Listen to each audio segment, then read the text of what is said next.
Bismillahirrahmanirrahim. Assalamualaikum warahmatullahi ta'ala wabarakatuh.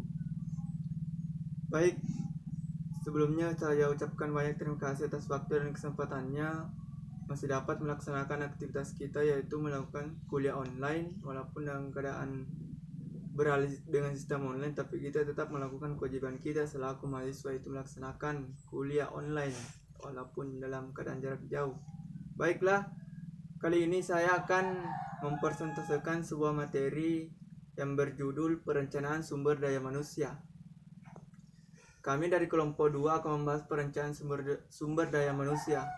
Dan untuk mengefisienkan waktu, langsung saja saya akan bahas mengenai perencanaan sumber daya manusia.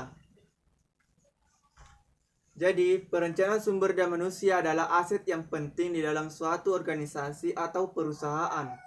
Jadi, tanpa adanya suatu karyawan atau sumber daya manusia dalam suatu organisasi atau perusahaan itu akan mengalami sebuah kelumpuhan. Tidak akan ada aktivitas, tidak akan ada perkembangan, tidak akan ada sebuah kemajuan tanpa adanya sebuah sumber daya manusia, yaitu karyawan, dalam sebuah perusahaan ataupun organisasi.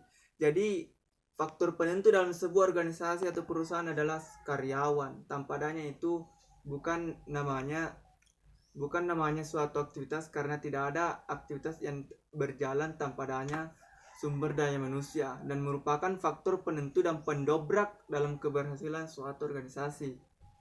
Baik, selanjutnya ada namanya tujuan perencanaan SDM. Di sini saya akan membahas tujuan perencanaan SDM, ada 5 poin.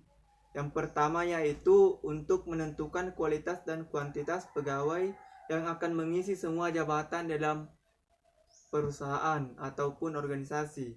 Kemudian yang kedua, untuk menjamin tersedianya pegawai masa kini maupun masa yang akan datang, sehingga setiap pekerjaan yang akan mengerjakannya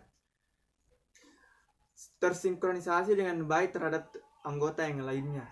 Kemudian yang ketiga, untuk menghindari terjadinya mismanagement dan tumpang tindih dalam pelaksanaan tugas, artinya untuk menghindari kekeliruan ataupun kekacauan dalam suatu komunikasi dalam lingkup organisasi atau perusahaan. Yang keempat yaitu mempermudah koordinasi, integrasi, sinkronisasi atau disingkat dengan KIS, sehingga produktivitas kerja meningkat. Kemudian yang kelima